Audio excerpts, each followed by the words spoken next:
How long do you plan to stay in this house? Seriously. It's of no use whatsoever, and besides, you are so ugly. Isn't it embarrassing? Why don't you move out soon? We have movers coming soon. My husband and mother-in-law keep throwing words like that at me, as if it were second nature. And once they start, they just don't stop. Now this house will finally be peaceful. It's been so hard to live here ever since you came. There was no other choice. Mom's right. Why did I marry someone like this? My husband says this, letting out a loud sigh as if to say enough is enough. Are you even listening? It's about you. Yes. After that, they continue with their hurtful comments about me, so cruel that it's hard to put them into words. If I continue to live with these two in the future, my heart will shatter. I left my in-laws' place, feeling like I'd been kicked out. 2 weeks later, I received an unbelievable number of missed calls from my husband. You said your salary was $140,000, didn't you? I don't remember ever saying that. My husband had a grand misunderstanding. And I think he realized how foolish it was to try to kick me out. My name is Paige, and I'm 46 years old, working at a securities firm. I'm married, but we don't have any children.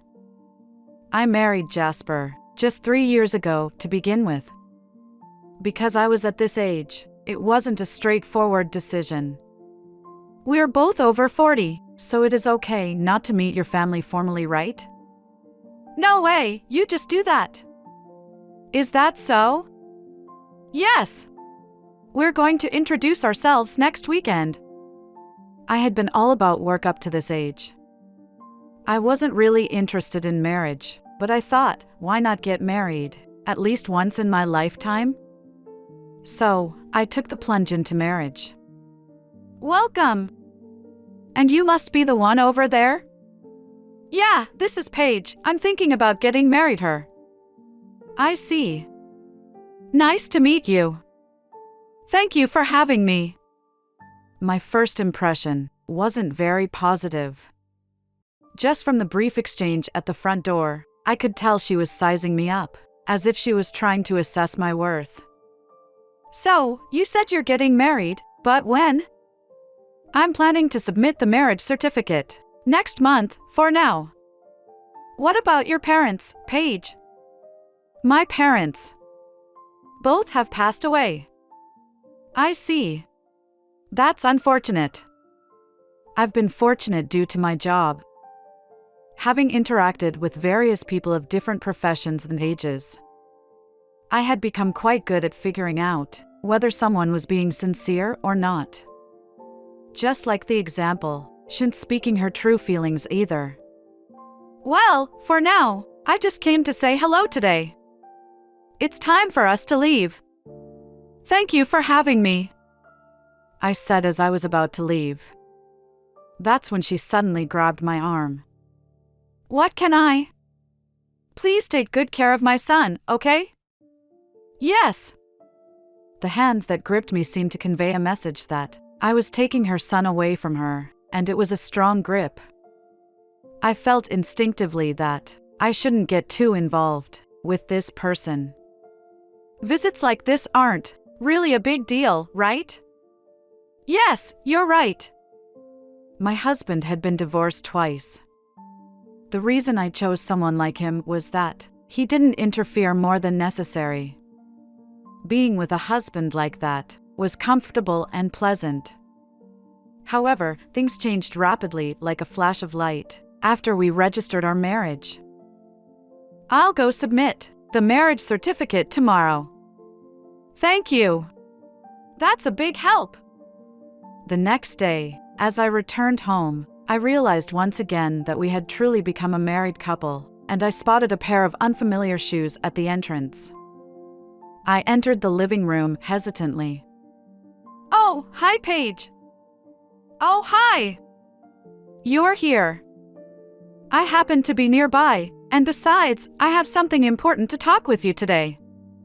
The moment I heard those words, I couldn't help but have a bad feeling. So what's important matter? As I spoke to her, my husband answered instead of her. Well, now that we're officially married, we can live together. Huh? At first, I didn't understand what he was saying. It felt like I had wandered into a maze, with various thoughts swirling around. What does that mean? Of course, it means living with Mom. Didn't I mention it? I've never heard anything like that from you. My bad. But I just mentioned it now. I suddenly shifted my gaze to my mother-in-law. She was looking at me, smiling as if she were a witch. As if she had seen through everything, she said, "Paige, it's how it is, so please understand." With that, she quickly left. I immediately confronted my husband. Can you please explain what's going on? All right, don't get so upset, he replied. And when you say live together, you mean here? Oh no, not here. At my parents' place. So what about this house? In that case, we can just cancel the lease. I could only sigh in despair at my husband's perspective. But I couldn't find a solution, given my current situation. The only silver lining was that I wasn't a housewife, I had a job. I thought that if I was out during the day, I could minimize the amount of time we spent together. Even if we agree to live together, it's going to be very difficult for me to handle all the household chores. While working, I expressed my concerns. I'm not expecting you to do everything by yourself. My mom can help out too. Are you really sure? Don't you trust me that much? I felt that there was no point in arguing here, and I wanted to retort, but I held my ground. And just like that, I found myself living with my mother-in-law. You've come again. I was waiting. Thanks for having us again. Again? Paige, is something wrong? No, not at all. Life with my mother-in-law exceeded my imagination. I had previously talked to her about my job, and I thought she understood. Paige, you need to do some housework. You can't just let an old lady like me do everything, can you? No, it's just that he. Are you blaming this on Jasper? She wouldn't listen to me properly. It was impossible to handle all the household chores while working. That's why I had discussed it with him, or so I thought. Hey, did you tell your mother about that? Huh? About what? About the housework. I told you it's tough to do everything. Maybe, but you should figure something out. I got angry at him for speaking, as if it were someone else's problem. You don't talk like that, do you? Then help out. Why should I do something like that? I'm the breadwinner of this household. What? Besides, you only make a measly $1,000 a month. I had no idea where he got that figure from. Come to think of it, I did mention earning that amount through commission before. However, I was tired at the time, so I didn't feel like correcting it. There's something I'd like to ask you. About a month had passed since we started living together. Well, what happened? Well, you see, there's still a mortgage on this house. Certainly, my in-laws' house was a standalone home. From what I heard, they bought it, considering their retirement. Are you asking me to pay for it? If that's the case, I should discuss it with him. What are you talking about? I can't possibly discuss something like this with him. It would make more sense to consult her own son, my husband. Why me? At this point, it seemed like nothing more than harassment. Besides, you're earning quite a bit, aren't you? Huh? Did you hear that? From him? I think so. It seems there's a big difference in perspective between my husband and my mother-in-law. So how much do you have to pay for that? $1,000 a month, and there are 10 more years left. So, I was wondering if Paige could help out. $1,000 a month is not a small amount, but it's not unaffordable either. I proposed a condition to accept this payment responsibility. In exchange for covering the payments, I ask you to keep this a secret from my husband. That is the condition. If that's all, it's no big deal. So, starting next month, we have an agreement, right? And so, I ended up taking over the loan payments for her. At this time, I didn't imagine that this incident would later have a significant impact myself. After that, we enjoyed a peaceful life for a while. Before I knew it, I had also reached the age of 46. My mom's birthday is coming up.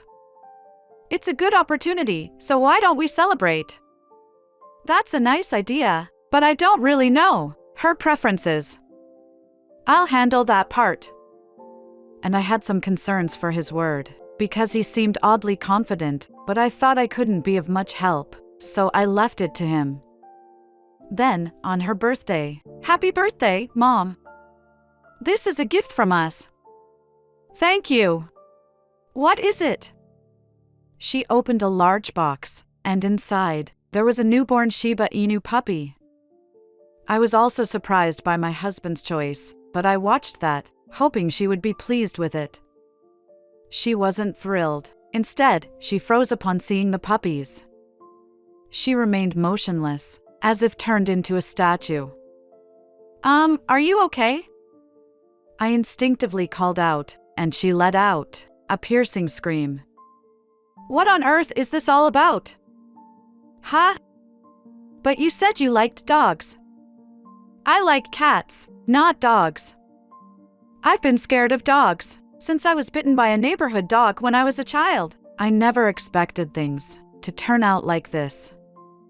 I felt responsible for leaving it to my husband, but this was the worst possible outcome. "Then who came up with this idea?" "Jasper, was it you?" He seemed to shrink under her fierce tone and said something outrageous. "What are you talking about? There's no way it was me, right? Paige chose this. I told her not to do it." "What? Wait a second, what are you saying? You were the one who chose it." From then on, it was truly a hellish situation. "I thought you had become quieter recently, but you were thinking about something like this. You're definitely the worst daughter-in-law." "Wait a minute. It wasn't me. I don't want to hear your excuses. Just return them immediately." With that, she locked herself in her room. An indescribable tension hung in the air. I confronted my husband. "Why didn't you tell the truth?" "Well, lately, it seemed like you were getting along really well with Mom." "What?" Certainly, our relationship with my mother-in-law had improved compared to before, but it wasn't as he described. "Well, isn't it fine? You never really liked Mom that much, did you? That's not the issue here. Please do something about that dog. I'm not fond of dogs either." I stood there in shock. In other words, my husband was jealous of my relationship with my mother-in-law and tried to set me up. The result was a resounding success. From that day on, my relationship with my mother-in-law deteriorated to the point where it seemed irreparable. "Hey, move out of the way, bitch!" "Huh? Why on earth is such a wife like you in this house?" She started saying things like this almost every day since that day. I raised my head and let out a deep sigh. There was one person enjoying this situation. "She called you bitch again." "Well, it's true, so what can you do? Is that all you have to say? What's with that attitude?" Of course, I thought it was futile to engage with such a person, so I decided to ignore him. It was at that moment that I began to consider leaving this house someday. When I returned from work, the two of them were strangely grinning. "You finally came back. For now, have a seat here." I sat on the couch, as instructed. "For now, you should leave from here tomorrow." "What are you talking about?" "That's our line." "Why do I have to leave? Are you serious?" I had completely forgotten. There was no point in arguing with these two. I wouldn't get a rational response. "Then please tell me the reason." "Well, there's no helping it." "Sure, Mom, let me explain." My husband seemed oddly enthusiastic. "We've talked to Mom, and it was decided that we can't have a useless person like you in this house anymore. You understand, right?" "Jasper is right. Plus, you're ugly, and you have no value." "Yeah, you said it." The two of them completely ignored me and laughed maniacally. Then he continued, "Well, telling you to leave today would be too pitiful, so how about leaving tomorrow?" "That should be fine, right, Mom?" "Yeah, it would be pretty cruel to make you sleep outdoors." At that moment, any emotions I had left for the two of them vanished completely. Watching them, I realized just how ordinary I was. "And today, make sure to sleep on the sofa." I didn't even bother to respond.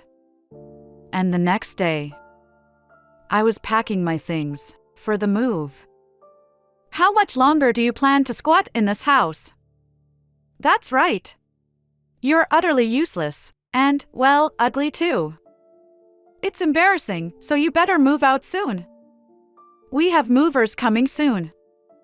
Please don't rush me like this." "What's with the attitude?" My husband and mother-in-law threw these words at me, as if it were second nature, and once they started, they couldn't stop. "Now this house will finally have some peace. It's been tough ever since you arrived. Mom's absolutely right. Why did I marry someone like you?" Saying this, my husband let out an exasperated sigh. "Are you even listening? It's about you, so at least respond." "Yes." After that, they continued to throw derogatory remarks at me, negating my character, and even insulting my parents and siblings. I often wonder how I managed to survive in such an environment. I left my in-laws' house in a hurry, practically being kicked out. "I'm sorry for the abrupt visit. I'll be leaving soon," I said as I visited my sister's house. "It's okay. You can stay here, and you even brought the dog with you," my sister replied. "Thanks, relieved to hear." The dog that my husband had brought as part of his harassment was now taken in by my sisters. They were already considering getting a dog themselves, so they were happy to take it. "But still, those people are terrible," my sister remarked. "Well, just I'm not a good judge of character." "But have you thought about what to do next?" she asked. "Of course." "I won't let this go as it is," I affirmed. I stayed at my sister's place for about 2 weeks and found a new home. I was getting ready to move when the following happened. I had been busy all day and hadn't really checked my phone. Suddenly, I received an unbelievable number of missed calls from my husband. "Hello, what's going on?" I answered. "Didn't you say your salary was 1,000? My husband asked. "What are you talking about?" "I don't remember saying anything like that," I replied. "I found your bank book at home, and it said so," my husband explained. It turned out that my husband had been seriously mistaken all along, and now he seemed to realize how foolish his plan to kick me out was. "So what?" I asked. "Why didn't you tell me this earlier?" he demanded. "You're the one who misunderstood things, I replied, and I decided to reveal another truth to him. From now on, you'll be responsible for paying the mortgage on that house. I've been covering it until now, I said. But I never heard anything like that from my mom. Besides, what's a mortgage? My husband questioned. My mother-in-law asked me to cover the mortgage for the house, I explained. That can't be true. The mortgage on that house has already been paid off, he exclaimed. I see. What do you mean? He asked. I ended the call, but he immediately called back. I continued to ignore him for a while, but it seemed like my husband wasn't giving up. I couldn't help but think that, if he could redirect this determination to something else, it would be much better. Hey, don't ignore me, he said. I have no intention of getting involved with you financially, so don't call me again, I replied. What do you mean by that? I hung up on my husband while he was still talking, and I couldn't help but laugh. I did wonder how my mother-in-law was doing, but I had no intention of contacting her or helping her, no matter what her situation was. I'm not a saint. After that, there were no more calls from my husband. He probably had other things to worry about. I was busy preparing for my divorce. Then, an unexpected call came from someone who couldn't read between the lines. I heard from Jasper that you made quite a bit of money, is that true? You didn't know? I replied, pretending not to know. Jasper told me you make $10,000 a month. That's a misunderstanding. Also, I heard about the mortgage from him, but it seems it was a lie, right? Well, this is clearly fraud. Then what is it? Perhaps realizing the severity of the situation, she became unusually assertive. Of course, I'm going to sue. It's obvious. Do you really think it's okay to do something like that to your mother-in-law? Of course, I do. Besides, I plan to divorce your son soon. So I'll definitely claim what's owed to me. Do you really think you can get away with this? Absolutely. Well then, good luck to both of you from now on. I hung up the phone and set it to reject any further calls. This was the end of our means of communication. When I realized I no longer had to listen to the nonsense from my mother-in-law and husband, I felt a weight lift off my chest. A month later, the divorce was finalized. I had already started a new life. Then, for some reason, I noticed calls coming from a payphone. I had a pretty good idea of who it was, but decided to answer it just to be sure. What's going on here? The amount is higher than what I got from you, my mother-in-law said. Oh, that's right. You see, they've added damages for deceiving me, came the reply with a chuckle. What? Are you kidding me? I let out a sigh of exasperation. I couldn't help but wonder how oblivious this person could be. And the fact that my mother-in-law had contacted me meant I'm responsible for my mother's damages, too. I can't afford to live like this. I don't know anything about that. You brought it upon yourself. Besides, you get to be with your beloved mother, I retorted. Just a little bit, please. So, about the money. You're so annoying. Don't ever contact me again, you jerk. Unable to say anything more, he gently placed the payphone receiver down. By now, even the densest person should have understood. From then on, I enjoyed living alone. Even though it had been terrible, I had experienced married life. Just thinking about marriage was enough to make me sick, but now, I'm looking forward